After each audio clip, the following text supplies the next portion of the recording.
I'm on chapter 14. And some of my thoughts of the past few chapters is big skip in time, which really bother me. Originally, I read the little, it's not really a blurb, but just a little thing in the front here, and it's talking about how it was in a magazine and everything, and it said Basil was going to die, so I was expecting that. But then the girlfriend died, the actress, before the skip through time.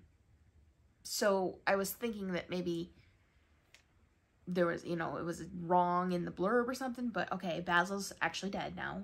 Dorian just murdered him, which was completely out of the blue. But I'm kind of seeing a theme here where it feels like maybe this is the story of Jack the Ripper, because they've mentioned Whitechapel a lot. And I mean, he's murdering, and it just, yeah, it's just, I'm wondering if he's Jack the Ripper. I guess we'll find out. I also still feel that Dorian, I mean, obviously Basil and Lord Henry aren't in it as much. I mean, obviously Basil just got killed. So I can't really confirm my suspicion that they were gay, or at least bi, you know, interested in men. But now I'm thinking that Dorian is as well, and that possibly that's why he starts killing, which it doesn't really come out and say he starts killing until he kills Basil. But there are hints in there that he's doing bad things. So Basil's dead. He just died.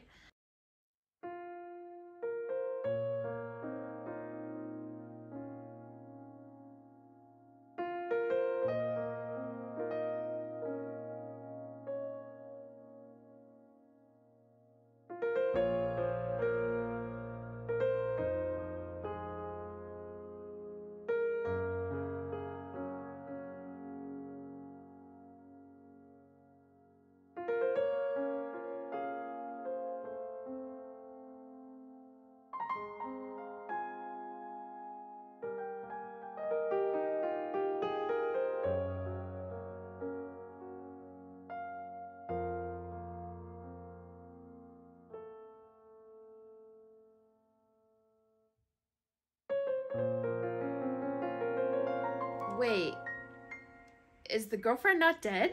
Is the actress not dead? I'm confused. Okay. I'm past my reading time, but you know what? I'm gonna keep going.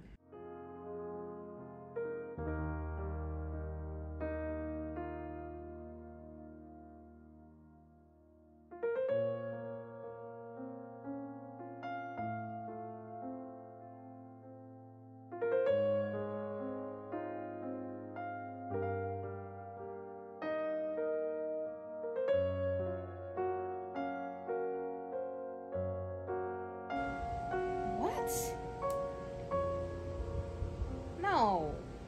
No. It can't end that way. What the hell?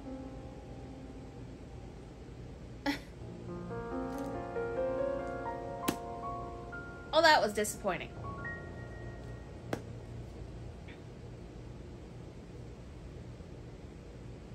I have thoughts. Get back to you in a second. So instead of just giving my thoughts, I thought what I would do is start with watching and reacting to part 1 of the video of critiquing a classic, because it's been a while actually since I recorded all that and read those pages, so I thought going through them and seeing how I feel after the fact compared to then would be fun. So here we go. It's Tuesday again. Yay! And that means we are going to do our first critiquing a classic video. I put up a post on Instagram. Okay, first of all, I don't know what was going on with me in the very beginning of this video, but I feel very awkward. Like it's very stunted, I guess. And also I don't know why it was blurry in the beginning. I don't know if it was because the tripod was farther away and it didn't focus. So I apologize for that. To vote for the videos that you guys want to see, and somebody left this comment. Also, thank you to Rachel for the suggestion for the book. So that means critiquing a classic number 1 is going to be about The Picture of Dorian Gray by Oscar Wilde. I've never actually read this book.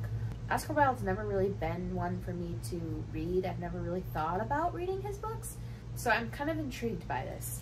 So basically what I'm going to do is I'm going to read the book and critique it for things like story, character, the kind of writing a little bit more like the style and whether it's something that is easily readable, things like that, you know, paragraphs that I will admit that my critiquing was not the best. I just kind of reacted to it while I was reading it.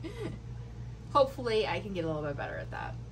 I think or lines that I think are really good, things that don't make sense. Basically, I'm going to pick it apart. This book is 279 pages. Old books like this don't actually have blurbs, so I have to read a blurb. Another good point, how did they even know they wanted to read a book if there was no blurb? The characters' voices are kind of muddled. They don't really speak in a way that makes me kind of understand their personalities or anything, or like their voices. It's just kind of dialogue. You know, there doesn't seem to be really any body language or specific twangs to their words or anything like that. I mean, it's only the second page, so obviously that could change. Also didn't change. I do feel that Dorian Gray had a better voice than the other two, and I also felt eventually Basil's voice came through. Lord Henry, never. I mean, his personality, yes. His voice, no. Okay, Lord Henry's voice is coming through a little bit better now. In the way that he's using certain words like old chaps, dear fellows, things like that. So it's coming through a little bit better.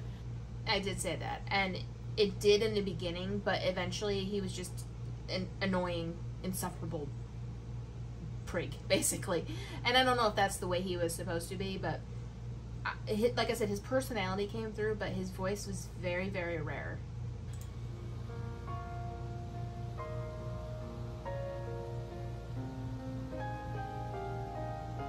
Lord Henry likes to talk, holy crap.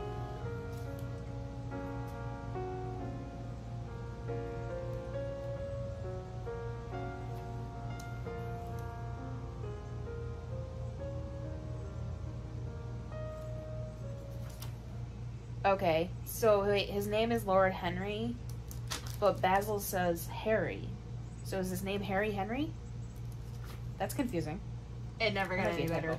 And it wasn't just Basil. Everybody was calling him Harry, and I do not understand it. His name was Henry. Why were they calling him Harry? Harry is not a nickname for Henry. That really drove me crazy. I called him Harry again.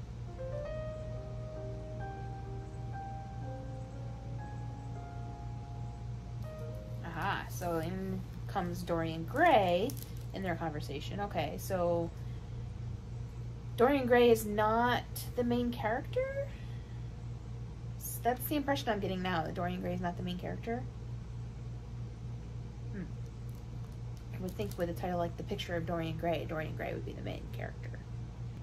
I guess in the long run he was, but the way it was written, there was not really any main character, and it kind of really drove me nuts because it kept switching between Lord Henry and Basil, and then Basil and Dorian Gray, or Dorian Gray by himself, or Basil by himself, or there was even a chapter in there that was about somebody completely different, like in their point of view. It was very difficult. Ah, okay, this paragraph helps me with Basil's personality a little bit. It says, when I like people immensely, I never tell their names to anyone. It is like surrendering a part of them. I have grown to love secrecy. It seems to be the one thing that can make modern life mysterious or marvelous. That's interesting. Makes me wonder if that's a little foreshadowing, maybe? And I feel like it was. Not only with what happened with Dorian, but also the whole closeted gay vibe it was giving me. I feel like secrets were a really central theme of this book.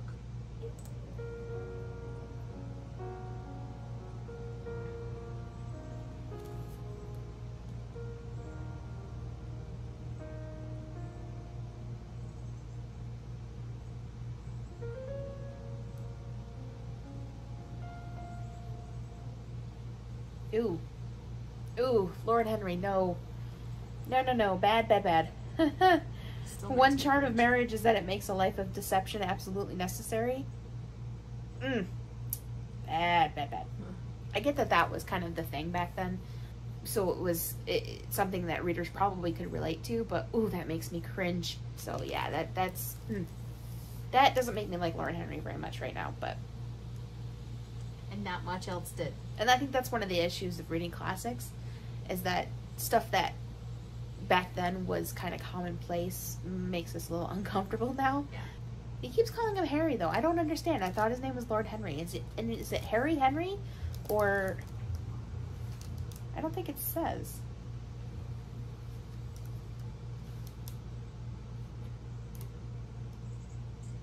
No, it says Lord Henry Wotton. But he's calling him Harry. I'm confused. Somebody gotta explain that to me, if there's an explanation for it. Or is it just a typo that they let get through? Because he's done it several times now. Okay. Interesting little thing here on page 15.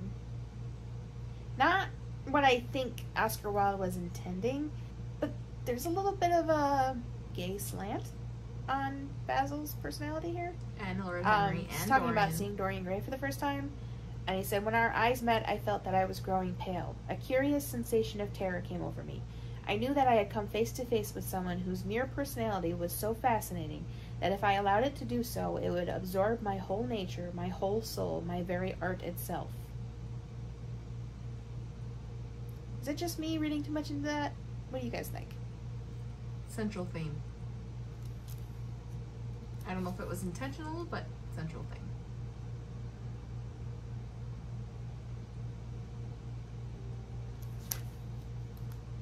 One of the things I will say in Oscar Wilde's strengths is that though this was written in the past, he doesn't use a lot of words that books from that time tend to use. Still true. I did not really feel that there was a lot of words or phrases or anything that I could not understand. That was a big, big plus for this book.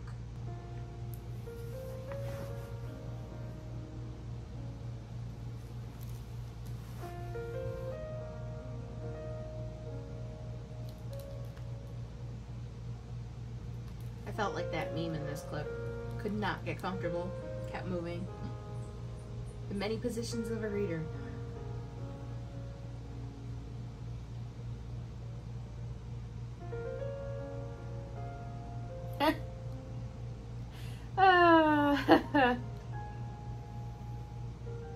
I like it when books make me laugh.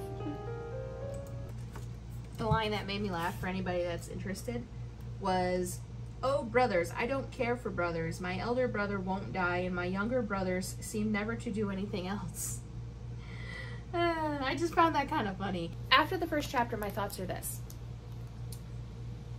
Oscar Wilde's writing is very descriptive. He's very good at showing things like the nature and the location and stuff, but he's not very good so far with body language and kind of stretching things out to show that to us, rather than just have the character say it, or, you know, have just a quick line of narration tell us about it. But otherwise, it's very, very descriptive. I'm intrigued to continue. I will say that, which is good, because the first chapter is what's supposed to hook the reader. So I am hooked. I am interested in reading more. Didn't keep me. So I'm in the middle of chapter 4. I thought I'd stop to get my thoughts a little bit before I kind of forget them. I still say this is a gay romance. I don't know if it was intended to be that, and I'm sure that's something I'll find out by the end, but I still say it's a gay romance because there's just so much innuendo in it. It's just ridiculous. One of the other things I will say about the first 3 chapters is there wasn't much background. There wasn't much like an opening scene and a setup that was just kind of thrown you into the story. There was a lot of talking, so there wasn't, it was verging on boring. But on the other hand, I don't feel connected to the story because I wasn't brought into it, I was thrown into it. I mentioned in the last clip that I wasn't feeling the voices of the characters. I don't feel that way about Dorian. I do definitely, his personality and his voice definitely comes through, so that's good. In addition to me thinking it's a gay romance, I also think it's a love triangle gay romance. Because I believe both Basil and Lord Henry are in love with Dorian. I don't know if Oscar Wilde might have been and was closeted or didn't want to admit it, but it's definitely bringing forth those vibes for me, which kind of makes me more interested in it actually, because otherwise without those like innuendos and those little insertions of maybe not, I would be kind of bored. Honestly, I would be kind of bored with the beginning of this book. I'm hoping it picks up later chapters. When it comes to the writing, one of the things I did notice that really bothered me, and please don't do this in your own writing, he switches point of view. In the beginning, it's kind of like it got worse. Not Basil and not Lord Henry's point of view. It's kind of just like both, which is fine. But then all of a sudden in one of the chapters it switches to Dorian's and then switches back to one of the others. So that was a little confusing. I think for today, I'm going to finish up chapter 4 and maybe I have time for chapter 5. And then that's going to be it for today, and then we're going to see you guys in the next clip. I don't want this video to get too long, and it's already pretty long, so I'm probably not going to catch up with you guys until, you know, maybe chapter 11. That didn't happen. I just kept reading. I will say, I got my little handy notes here. I will say that there was a lot of unnecessary information and nothing really exciting happened for like 125 pages, so. And as you saw in my last clip, I am pissed off about the ending. Pissed the right off. He killed himself? What? What kind of an ending is that? I hated the ending. It was horrible. Absolutely horrible. Absolutely. Ugh. But those are my thoughts of The Picture of Dorian Gray. I enjoyed reading it and critiquing it, but it definitely was not something I would have read for pleasure. If I had read it for pleasure, chances are I probably would have stopped after chapter 1 because it just was not. Maybe chapter 2 because I was sort of hooked with chapter 1. After that, I probably would have given up. So yeah, so that kind of concludes our first critiquing a classic. Yay! It was so much fun. I hope you guys enjoyed it, and please, please, please, please suggest more classics in the comments. And please, if you enjoy this video, give it a thumbs up, and feel free to subscribe and hit that notification bell if you want to see when the next one pops up. So exciting. Thanks for joining me, everybody. Bye.